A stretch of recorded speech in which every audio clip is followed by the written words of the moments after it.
우리 성도 여러분, 한 주간 평안하셨습니까?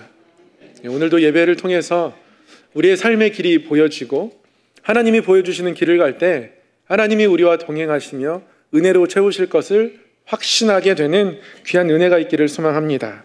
아멘.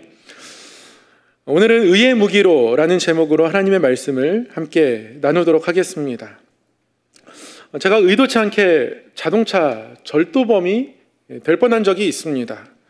말씀드렸지만 의도치 않게입니다. 제가 대학교 4학년 때 1년 동안 아르바이트한 돈을 열심히 모아서 차를 한 대 샀습니다. 그때 제 생각에 차가 있어야 연애할 수 있겠다. 차가 없으면 연애 너무 불리하다. 그래서 연애하고 결혼하려면 차가 있으면 좋겠다 생각해서요, 115만 원짜리 하얀색 세피아 중고차 한 대를 구입했습니다. 차를 구입하니까 기동력이 생겨서 좋더라고요. 그리고 이 기동력을 무기 삼아서요, 과외 아르바이트를 하기 시작했습니다. 어느 날 과외하기 위해서 제가 가야 하는 그 아파트 단지에 가서 과외 수업을 마치고 다시 주차장으로 내려왔는데요, 아무 생각 없이 제 차 키를 하얀색 세피아에 꽂았습니다. 115만 원짜리니까 리모컨, 뾱뾱이, 원격 시동 이런 거 없고요, 최소한의 기능만 탑재한 자동차입니다. 문을 열 때도 키를 꽂아서 돌려야 문이 열립니다. 키를 꽂아서 문을 딸깍 열고 들어가 앉았습니다. 그리고 이제 아무 생각 없이 시동을 걸었죠. 근데 시동이 걸리지 않는 거예요.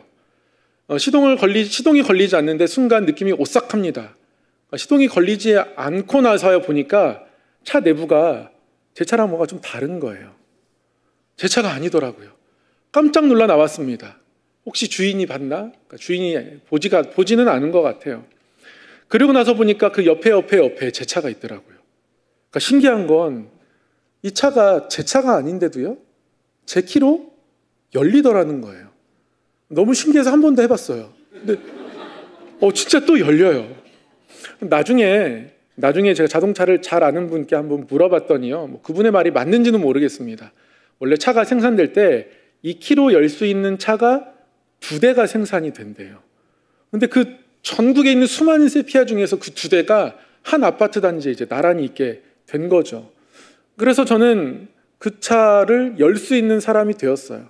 근데 생각해 보니까 제가 그 차를 열 수 있으면 그 차 주인도 제 차를 열 수 있지 않을까, 이런 생각이 드는 거죠. 그래서 그 아파트에 과외하러 갈 때마다 혹시나 그 사람이 내 차 열고 들어오는 거 아니야? 이런 생각도 드는 겁니다. 이제 불안하게 된 거죠. 원래 자동차 주인만 그 차에 열고 들어갈 수 있어야 되는 거 아닙니까? 다 그렇게 생각하시죠. 자동차뿐 아니라 집도 그래요. 우리 집을 아무나 열고 들어올 수 있는 것 아니지 않습니까? 그래서 요즘은 다 디지털 도어록 쓰죠. 그 비밀번호 유지 나름대로 보안 철저히 하고, 비밀번호 누를 때 제가 큰 소리로 이렇게 뭔가 발음을 하면 옆에서 저희 자녀들도 크게 말한다고 뭔가 이렇게 합니다. 사실 저희 집 비밀번호는 지금까지 줄곧 제 전화번호 뒷자리였습니다. 근데 서울로 이사 오고 나서는요, 아이들이 반대하더라고요. 전화번호는 너무 쉽게 추측당할 수 있으니 새로운 조합의 비밀번호를 만들어야 한다. 그래서 비밀번호를 바꿨습니다. 왜 비밀번호를 그렇게 소중히 다룹니까? 아무나 들어오면 안 되거든요. 한때 이 디지털 도어록이, 이 비밀번호 현관문이 전기 충격에 의해서 오작동해서 열리는 경우가 있다는 보도가 2015년도에 있었더라고요. 모든 도어록이 다 그런 것은 아니었고 일부 아주 저렴한 모델만 그랬던 것으로 이제 밝혀지기도 했었는데요. 그 뉴스가 나갔을 때 저도 기억합니다. 많은 분들이 우리 집도 열리는 거 아니야? 불안했던 기억이 나요. 분명히 많은 사람들의 반응을 보건대, 또 상식적으로 생각하건대, 내 차나 내 집에는 주인만 들어올 수 있다. 주인 허락 없이 아무도 들어올 수 없음이 분명합니다. 혹시 우리 성도님들께서 저희가 목회로 너무 힘들고 어려울 것 같아서 목사님, 제가 목사님 댁 청소를 일주일에 한 번 섬기고 싶습니다. 비밀번호를 알려주십시오. 이렇게 해도 제가 알려주지 않을 겁니다. 그러니 그런 청은 아예 하지 않으셨으면 좋겠습니다. 우리의 영적인 삶도 마찬가지입니다. 누가 우리에게 편하게 마음대로 들어올 수 있느냐가 우리의 주인입니다. 우리의 주인만이 우리의 삶을, 우리의 마음을 열고 들어올 수 있는 거예요. 그런 면에서 12절은 어떤 삶으로 우리가 살아가고 있는지, 누가 주인인지 다시 한번 돌아보게 하는 말씀입니다. 12절에 이렇게 말씀하고 있어요. 그러므로 너희는 죄가 너희 죽을 몸을 지배하지 못하게 하여 몸의 사욕에 순종하지 말고. 두 가지를 금하고 계시죠. 죄가 너희 죽을 몸을 지배하지 못하게 하라. 그리고 몸의 사욕에 순종하지 말라. 두 가지이기도 하고 두 개가 비슷하기 때문에 하나이기도 합니다. 죄가 우리의 죽을 몸을 지배하지 못하게 하라고 합니다. 몸의 사욕에 순종하지 못하게 하라고도 합니다. 지난주 나눴던 말씀과 비슷하죠. 지난주 우리는 로마서 6장 15절 이하의 말씀을 통해서 우리가 죄에 순종할 수 없다. 죄에게 우리의 삶을 고스란히 가져다 줄 수 없다. 아무 저항 없이 죄에 우리 삶을 내어줄 수 없고 죄에 민감해야 하고 저항해야 하고 그런 민감성, 저항성을 가지기 위해서 우리는 하나님 앞에 우리 삶을 내어드리며 살아가야 한다. 그렇게 말씀드렸습니다. 오늘 말씀도 일맥상통합니다. 죄가 우리를 지배할 수 없다고 해요. 죄에 순종할 수 없다고 합니다. 지난주랑 같은 말씀인 것 같아요.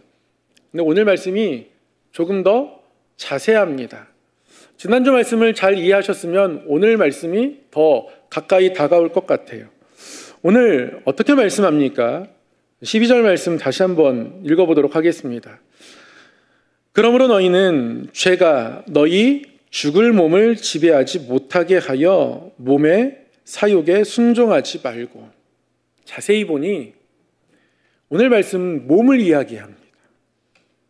죄가 너희 죽을 몸을 지배하지 못하게 하고 몸의 사욕에 순종하지 말라 이렇게 이야기합니다.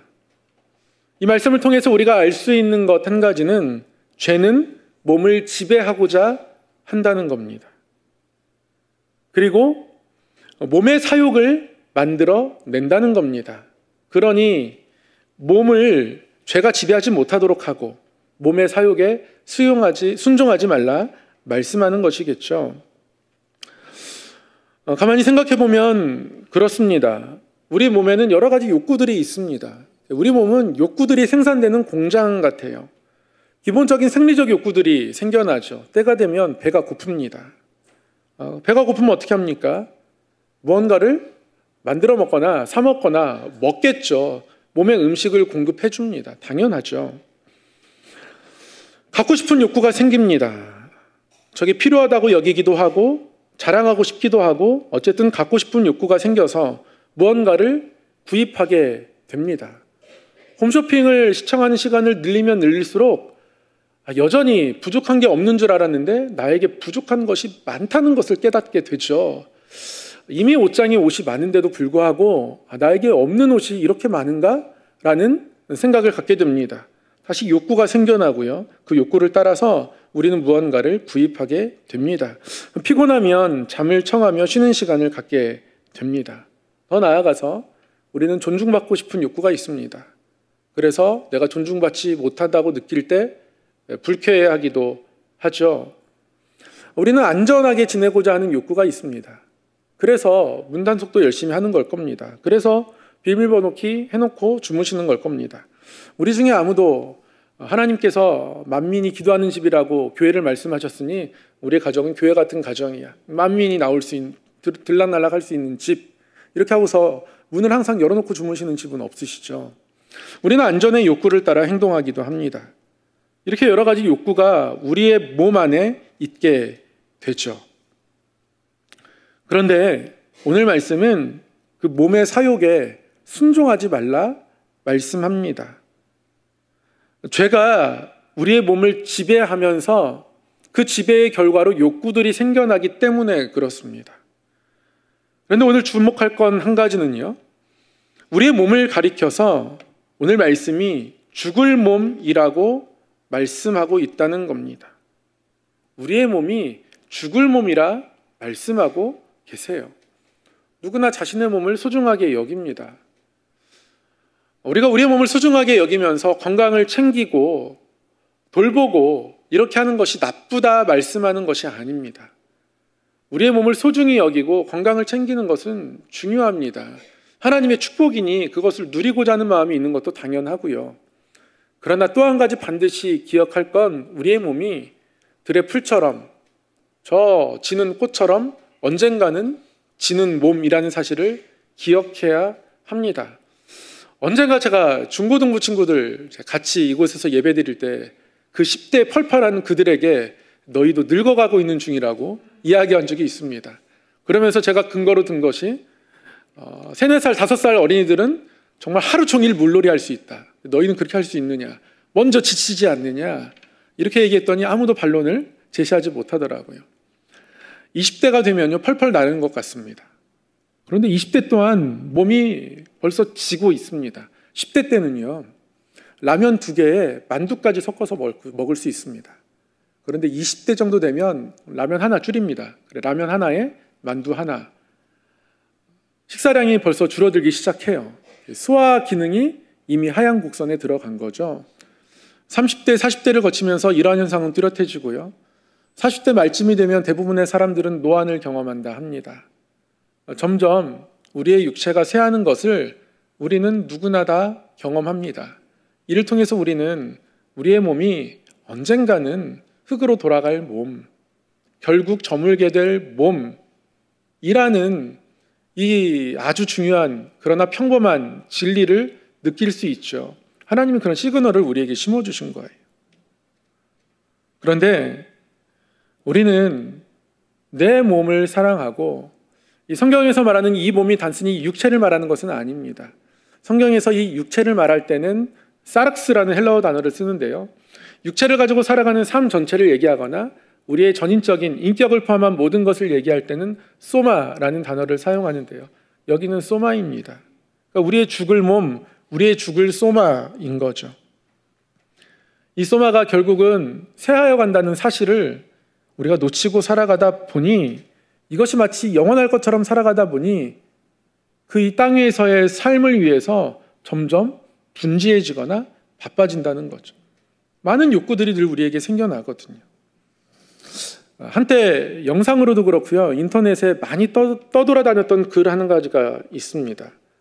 혹시 생각나시거나 보셨을 분도 계실까 싶은데요. 하나님과의 인터뷰라는 글입니다. 어떤 외국 작가가 하나님과의 인터뷰를 이렇게 상상으로 쓴 글이에요. 하나님과 인터뷰하는 꿈을 꾸었다 하면서 그 인터뷰 내용을 글로 만들었습니다. 내용이 그렇습니다. 하나님께서 물으셨다. 그래, 나를 인터뷰하고 싶다고? 네, 하나님께서 시간이 허락되신다면요. 하나님은 미소 지으셨다. 내 시간은 영원하다. 뭘 묻고 싶으냐? 하나님이 인간을 바라보면서 인간에게서 가장 놀랍게 여기시는 점은 어떤 것들이세요? 하나님께서 대답하시기를 어린 시절이 지루하다고 안다라며 서둘러 어른이 되려는 것, 그리고 어른이 되면 다시 어린애로 돌아가고 싶어 하는 것, 돈을 벌기 위해 건강을 해치고 나서는 잃어버린 건강을 되찾기 위해 번 돈을 다 써버리는 것, 미래에만 집착하느라 현재를 잊어버리고 결국 현재에도 미래에도 살지 못하는 것, 결코 영원토록 죽지 않을 것처럼 살다가는 마침내는 하루도 못 살아본 존재처럼 무의미하게 죽어가는 것들이란다. 아주 짤막한 인터뷰지만 꽤나 묵직한 울림이 있습니다. 현재를 살아가기에 너무 바빠요. 미래가 마치 없을 것처럼. 그리고 진짜 우리가 바라봐야 될 미래는 바라보지 않고 헛된 미래를 바라보며 살아가는 그런 삶들에 대해서 하나님이 안타까워하신다, 이런 마음이 이 글에 녹아져 있습니다. 우리 성도 여러분은 어떻게 살아가고 계십니까? 무엇을 위해 살아가고 계십니까? 무엇 때문에 바쁘고 무엇 때문에 분주하게 살아가고 계십니까? 이 글과 비슷한 결이 같은 찬양이 한 곡이 있어서 오늘 함께 불러보려고 합니다. 함께가 아니고요, 저만 불러보려고 합니다. 세상을 사는 지혜, 라는 찬양인데요. 이런 찬양입니다. 하늘을 볼 겨를도 없이 정신없이 세상을 살다가 마음의 먹먹함이 내 삶을 짓누를 때 그제서야 주님을 찾습니다. 행복을 느낄 겨를도 없이 분주하게 세상을 살다가 인생의 허무함이 내 삶을 짓누를 때 그제서야 주님을 찾습니다. 오늘도 여전히 주님은 그 자리에서 우리를 끊임없이 돌보시는데 부족한 내 영혼은 아직도 갈 길을 모릅니다. 내게 믿음 주소서, 내 연약한 마음 돌보소서. 한없는 주님의 사랑 알게 하소서. 영원까지 그의 백성 지키시는 우리 하나님 바라보며 살게 하소서. 이게 세상을 사는 지혜죠. 우리가 우리의 몸이 영원한 것처럼 살아가잖아요. 그러면 땅의 지혜를 구하게 되고요. 땅의 욕심들이 우리의 삶을 점점 채워갑니다. 땅의 욕구가 너무 많아지죠. 그래서 굉장히 분주해지고 바빠집니다. 우리 성도 여러분 한 주 동안 바쁘고 분주하게 사셨을 텐데 무엇을 위해 바쁘고 분주하게 사셨습니까? 하나님 때문에 바쁘셨습니까? 하나님 때문에 너무 바빴어. 하나님 때문에 분주한 순간이 있으셨으면 다행입니다. 그렇지, 말씀 읽어야지, 기도해야지. 자기 전에 기도하고 자는 건 청소년 때의 낭만 그것만이 아닙니다. 누구나 다 저녁 기도를 하나님께 드릴 수 있고요. 시편에도 저녁 기도의 시편이 있고요. 그런데 하나님의 자리가 점점 없어지는 삶이 우리의 분주한 삶 속에서의 뒤따라오는 현상이 아닌가, 이런 생각이 들 때가 많습니다. 헬라어로 악하다, 악함을 일컫는 단어는 헬라어 포네로스입니다. 이 헬라어 포네로스의 어원은 포네오라는 동사인데요, 바쁘다, 애쓴다, 그런 뜻이에요. 나의 이 몸을 가지고 살아가는 삶에 너무나 많은 욕구들이 있습니다. 기본적인 생리적 욕구, 그것을 넘어서서 안전의 욕구, 존중의 욕구, 자기가 인정받고 싶은 욕구, 여러 욕구들이 있습니다. 우리의 마음의 성장에 필요한 욕구들도 있지만 그것이 변이된 것들도 참 많아요. 그런 욕구들이 많다 보니 바쁩니다. 그리고 그런 욕구들을 채우려고 애씁니다. 근데 이게 우리의 악함의 뿌리가 될 수 있다는 사실을 우리가 기억해야 합니다. 땅의 일로 너무 바쁘면 악함을 우리가 밀어낼 수 있는 힘이 없어집니다. 점점 우리가 밀려 들어가는 거예요. 그리고 그것을 그대로 놓아두면 우리가 어느 순간 선한 영향력을 끼칠 수 없고 우리의 삶에서 향기가 나지 않습니다. 바쁜 땀 냄새만 날 뿐이에요. 그런 우리에게 하나님께서 13절을 통해서 이렇게 말씀하십니다. 너희 지체를 불의의 무기로 내 죄에게 내주지 말고 오직 너희 자신을 죽은 자 가운데서 다시 살아난 자 같이 하나님께 드리며 너희 지체를 의의 무기로 하나님께 드리라. 아멘. 여기서 무기는 헬라어로 호플라인데요, 도구라는 뜻입니다. 통로라는 뜻입니다. 하나님이 뭐라고 말씀하시는 겁니까? 너희의 지체를, 너희의 몸을 불의의 도구로 내어주지 말라 말씀하고 계십니다. 하나님이 주시지 않는 욕구들로 우리의 삶을 채우지 말고, 그래서 우리에게 그리스도의 향기가 사라지는 그 삶의 자리에 머물러 있지 말고 너희는 선한 영향력을 나타내야 하는 의의 무기이니 불의의 무기로 살아가지 마라. 그 통로로 살아가지 말라 말씀하고 있는 겁니다. 여러분, 도구라는 것은요, 목적이 있습니다. 그리고 도구가 목적을 따라 사용될 때 어떤 영향력이 나타나요. 땅을 손으로 파면 얼마나 힘든지 모릅니다. 그런데 호미로 파면 정말 쉽죠. 누군가 땅을 파다가 한 사람이 호미로 파기 시작하면 너도 나도 홈이 없어 외치기 시작합니다. 영향력이 되는 것이죠. 이렇게 해서 문명이 발전한 거 아닙니까? 돌을 가지고 연장을 쓰다가 보니까 너무 유용해요. 그래서 이제 머리를 쓰죠. 이 돌을 좀 날카롭게 갈아서 쓰면 그러면 더 유용하겠다. 그렇게 구석기 시대에서 신석기 시대로 넘어갑니다. 도구를 사용하면서 도구가 영향력이 되어서 문명이 발전해서 여기까지 온 겁니다. 그러니 도구는 곧 영향력이라 정의해도 괜찮습니다. 그런데 하나님께서 너희의 몸을 의의 영향력으로, 의의 도구로 내어놓아라, 그렇게 말씀하고 있는 겁니다. 어떤 영향력을 보이겠느냐? 독가스를 품겠느냐? 향기를 품겠느냐? 세상을 살리겠느냐? 세상을 죽이겠느냐? 이렇게 묻고 계시는 거예요. 우리의 몸을 위할수록 우리의 삶은 생명력을 잃어가게 됩니다. 우리의 몸의 욕구가 우리의 삶을 지배하게 되면 그렇게 됩니다. 그러나 우리의 주인은 오직 주님이십니다. 13절 말씀에서 오직 너희 자신을 죽은 자 가운데서 다시 살아난 자 같이 하나님께 드리라 말씀합니다. 죽은 자 가운데서 다시 살아난 자 같이. 죽은 자 가운데서 다시 살아난 자가 누구입니까? 예수 그리스도. 이것은요, 우리가 예수님을 본으로 삼아라 이렇게 말하는 것이기도 하지만 그것보다 더 깊고 큰 의미가 있습니다. 예수 그리스도를 본으로 삼을 뿐 아니라 예수 그리스도께서 십자가에서 몸을 죽이셨기에, 그 죽을 몸을 하나님께 내어 놓으셨기에 그 몸이 또한 부활의 몸이 된 것임을 말씀하고 있는 거예요. 우리가 이 걸음에 참여하기를 독려하고 계신 겁니다.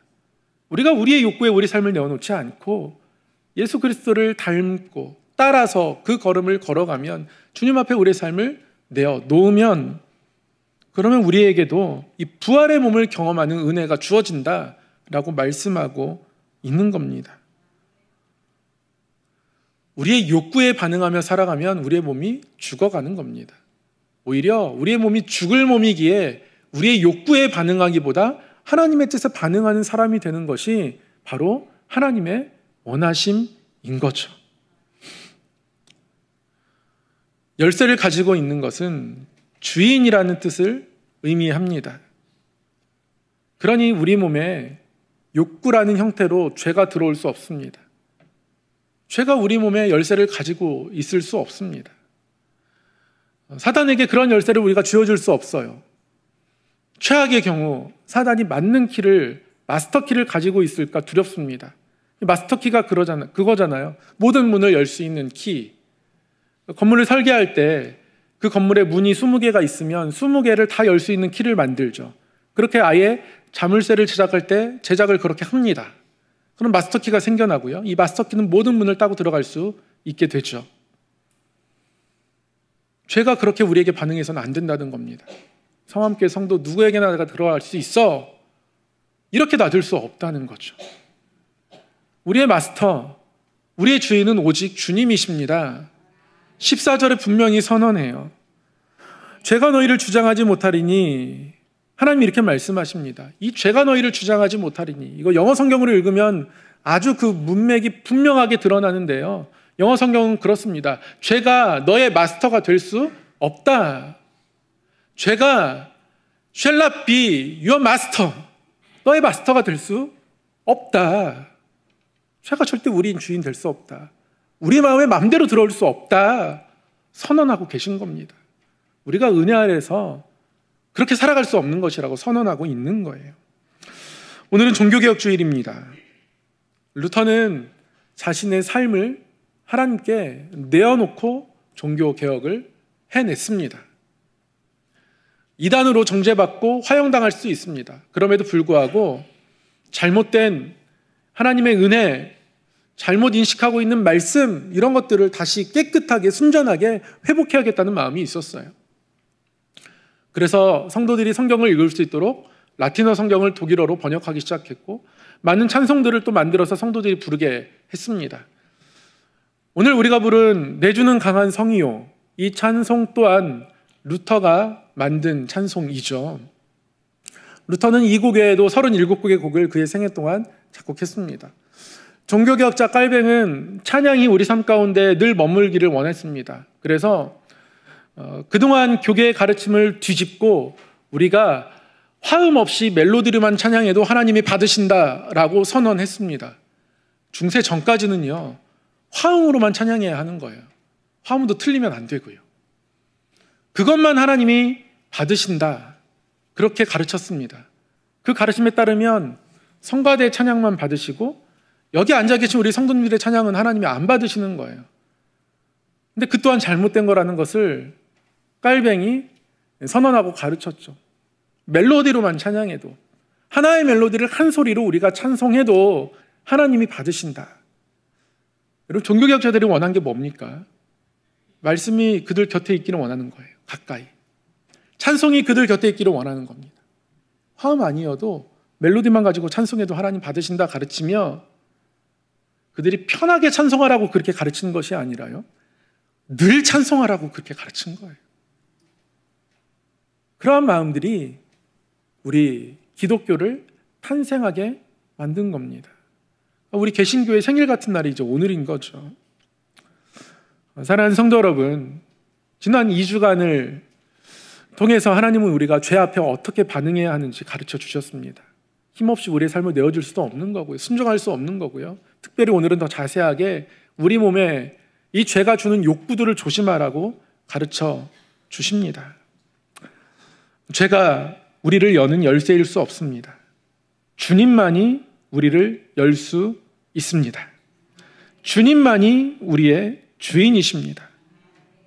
그 주님과 연합하는 삶, 주님께 드리는 삶, 그래서 가장 아름다운 삶, 선한 영향력이 있는 삶, 그리스도의 편지 같은 삶, 그러한 삶이 우리 가운데 있기를 소망합니다. 기도하겠습니다. 사랑의 하나님 아버지, 몸의 욕구를 채우느라 바쁘고 애쓰며 살아가지 않게 하시고, 하나님 앞에 우리의 삶을 내어드리며 선한 영향력을 나타내며 하늘의 평화를 이 땅에 전하는 의의 도구로, 통로로, 그리스도의 편지로 이 땅을 살게 하여 주시옵소서. 예수님의 이름으로 기도드립니다. 아멘.